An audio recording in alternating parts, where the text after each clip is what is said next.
अस्सलाम वालेकुम।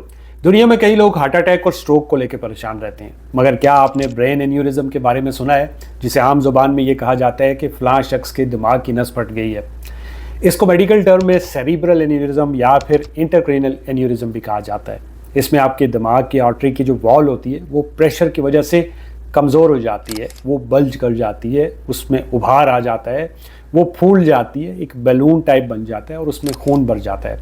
और अगर ये रप्चर कर जाती है, फट जाती है, तो इसकी वजह से आपको स्ट्रोक हो सकता है, आपको ब्रेन हेमरेज हो सकता है, मतलब आपका जो दिमाग है वो डैमेज हो सकता है। और खुदा न खास्ता अगर आप जल्दी हॉस्पिटल नहीं पहुंचते तो आपकी मौत भी वाक़या हो सकती है। और आपके इर्द गिर्द ऐसे लोग होंगे जिनको ब्रेन एन्यूरिज्म हुआ होगा।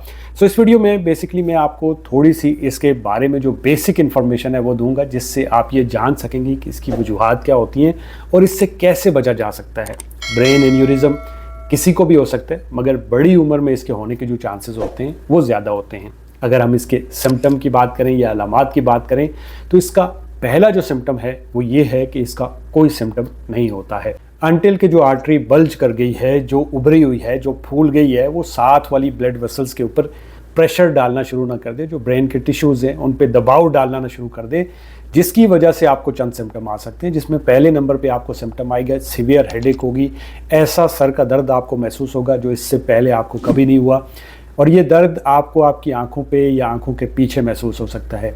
दूसरा सिम्टम आपको ये आ सकता है कि आपको अपने चेहरे की कोई एक साइड में सुन्नपन महसूस हो सकता है। तीसरा सिम्टम आपको डबल विजन हो सकती है, मतलब चीज़ें जो हैं वो दो दो नज़र आ सकती हैं या फिर आपकी जो नज़र है वो धुंधली हो सकती है। चौथा सिम्टम आपको बोलने में और चलने में दुश्वारी का सामना करना पड़ सकता है। पांचवा सिम्टम आपको झटके लग सकते हैं, आपको उल्टी आ सकती है। और छठा इसका सिम्टम हो सकता है ड्रॉपिंग आईलिड, यानी आपकी पलक का एक साइड पे झुक जाना। अब ये जो एन्यूरिज्म है ये किसी भी जगह पे हो सकता है, आपके ब्रेन में हो सकता है, आपके हार्ट में हो सकता है, आपके किडनीज में हो सकता है, आपकी बॉडी में कहीं भी हो सकता है। इसके लिए एक आसान टेस्ट है जो कि आप अभी कर सकते हैं, जिसे थंब टू पाम टेस्ट कहते हैं। इसके लिए आपने अपने हाथ को ऐसे रखना है और आपका ये जो अंगूठा है इसे अपनी हथेली से पूरा बाहर निकालने की कोशिश करनी है। अगर आपका ये अंगूठा आपकी हथेली से पूरा बाहर निकल जाता है तो इट मीन्स कि आपका जो कोलेजन है वो लूज़ हो चुका है। और स्टडीज़ में ऐसा देखा गया है कि लूज़ कोलेजन और एन्यूरिज्म का गहरा ताल्लुक है। बट इसका हरगिज़ मतलब ये नहीं है कि अगर आपका अंगूठा आपकी हथेली से पूरा बाहर निकल जाता है तो आपको एन्यूरिज्म होगा ही होगा, या फिर आपका अंगूठा आपकी हथेली से पूरा बाहर नहीं निकलता तो फ्यूचर में आपको एन्यूरिज्म नहीं हो सकता। मैं बस इस टेस्ट के बारे में आपको बताना चाहता था ताकि आप ये अभी करके मुझे कमेंट में लिखें कि आपके साथ क्या हो रहा है। अब अगर हम एन्यूरिज्म की वजूहात की बात करें तो इसकी सबसे पहली वजह हो सकती है फैमिली हिस्ट्री। अगर आपकी फैमिली में किसी के साथ ऐसा हुआ है तो आपको भी ऐसा होने का जो रिस्क है वो हो सकता है। दूसरी इसकी वजह होती है स्मोकिंग। अगर आप स्मोकिंग करते हैं, स्पेशली अगर आप चेन स्मोकर हैं, तो जो स्मोकिंग होती है ये आपकी आर्टरीज़ में जो अंदरूनी लेयर होती है उसको डैमेज कर देती है। और स्टडीज़ में ऐसा देखा गया है कि जो लोग स्मोकिंग करते हैं उनमें 4x यानी 4% ज़्यादा चांसेस होते हैं एन्यूरिज्म के एज़ कम्पेयर टू जो लोग स्मोकिंग नहीं करते। तीसरी वजह हो सकती है डायबिटीज़। अगर एक लंबे अरसे से आपकी शुगर कंट्रोल में नहीं है और आप उसकी मेडिसिन नहीं ले रहे हैं तो इसकी वजह से भी आपके एन्यूरिज्म के जो रिस्क हैं वो बढ़ जाते हैं।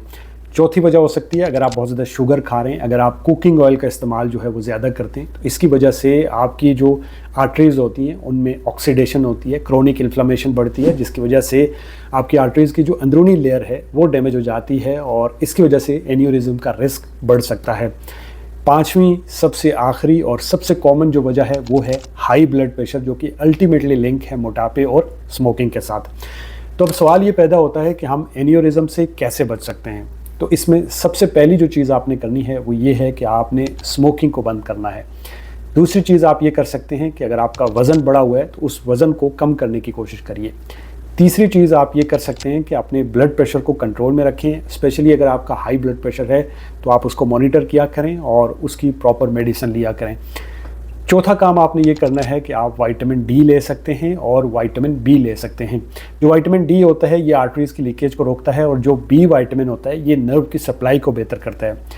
विटामिन डी स्पेशली आपको सर्दियों में ज़रूर लेना है क्योंकि सर्दियों में जो सन एक्सपोजर होता है वो कम होता है, तो इसकी वजह से विटामिन डी कम होने के चांसेस ज़्यादा होते हैं। या फिर आपकी स्किन का कलर डार्क है तो भी आपको एटलीस्ट 2000 से 5000 इंटरनेशनल यूनिट पर डे लेना चाहिए। पांचवी चीज़, आपने ओमेगा 3 फैटी एसिड लेने हैं। जो आप कुकिंग ऑयल इस्तेमाल करते हैं उसमें ओमेगा 6 फैटी एसिड होते हैं जो कि इन्फ्लामेशन करते हैं, और उसको काउंटर करने के लिए आपको ओमेगा 3 फैटी एसिड की ज़रूरत होती है, जिसका अच्छा जो सोर्स होता है वो सैल्मन फिश होती है, या फिर कॉड लिवर ऑयल के जो सप्लीमेंट होते हैं वो आप ले सकते हैं। छठी और आखिरी चीज़ जो आपने करनी है वो आप डेली कोई भी एक एक्सरसाइज कर सकते हैं, और अगर आपकी एज ज़्यादा है, आप एक्सरसाइज नहीं कर सकते, तो एटलीस्ट 45 मिनट रोज़ाना वॉक करें। अब इस वॉक करने का फ़ायदा ये होगा कि आपकी जो आर्टरीज़ हैं वो मजबूत होंगी, वो फ्लेक्सिबल होंगी, ये लंबे अरसे तक चल सकेंगी।